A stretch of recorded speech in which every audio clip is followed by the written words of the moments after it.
What's up, Bills Mafia? Welcome to the NFL Scouting Combine here in Indianapolis. Maddy Glab alongside our head coach, Sean McDermott. And Sean, you just spent about 7 hours today in competition committee meetings and then spent a couple hours with local media as well. So thanks so much for doing this interview. Let's start with the competition committee. What's been the most interesting part of being in those meetings, and how does that make you be a better coach being on that committee this year?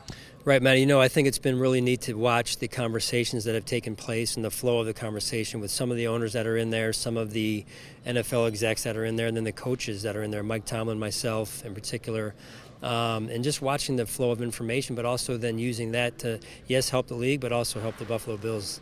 I love that. I think fans are going to like to hear that as well.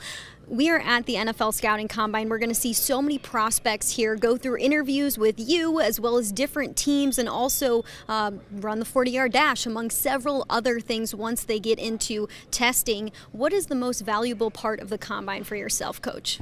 Well, it's certainly fascinating to watch these players run and test out physically, but it's also just as important for us as evaluators of the talent to get to know them personally. Our scouts do a great job during the year of collecting data, collecting information on these players on campus, but now we get a chance for at least 15 minutes. It's not a lot, but 15 minutes to sit across from each one of them that we put in for, and get to know them as people, get to know the DNA, get to know really how bad they love football and how much they really want it. And that's important, because that DNA sometimes is what is the breakthrough to allow them to be great players. Yeah, and that DNA has led to a consistent playoff contending team that you head up here in Buffalo.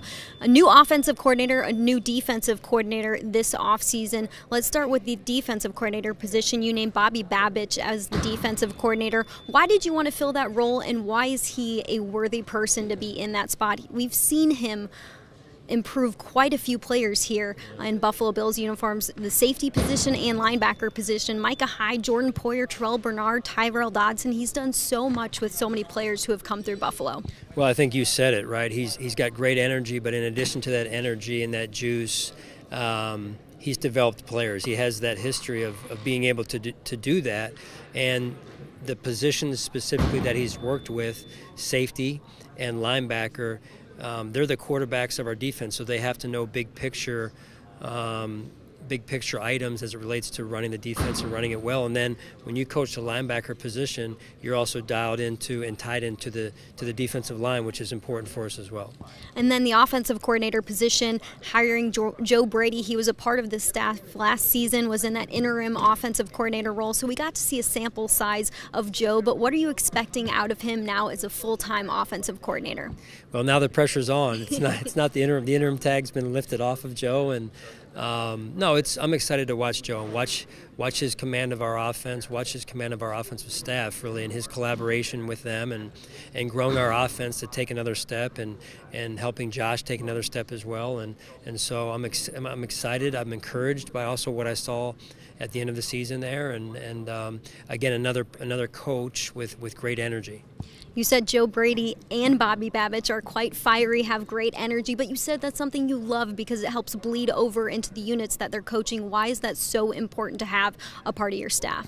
Well, would you rather be coached by a coach that walks around like this, or a coach that has some fire and personality to him, right? I mean, you want to play for coaches like that, right? And then you kind of, as a unit, you adopt that style of personality, and then it becomes your identity, and that's a big part of playing winning football.